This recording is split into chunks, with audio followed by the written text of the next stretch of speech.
শুনবানি সুন্দর কাহিনী, আরো শুনবানি সুন্দর কাহিনী।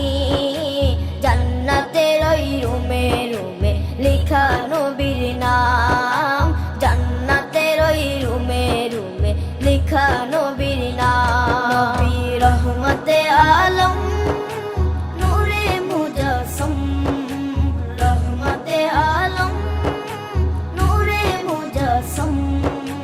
সাহাবীরা আতর বানায় ওই নবীজির ঘাম, সাহাবীরা আতর বানায় ওই নবীজির ঘাম। সাহাবীরা আতর লাগায় ওই নবীজির ঘাম, সাহাবীরা আতর লাগায় ওই নবীজির ঘাম। ও স্তনে হান্নানা একটা খেজুর গাছের নাম।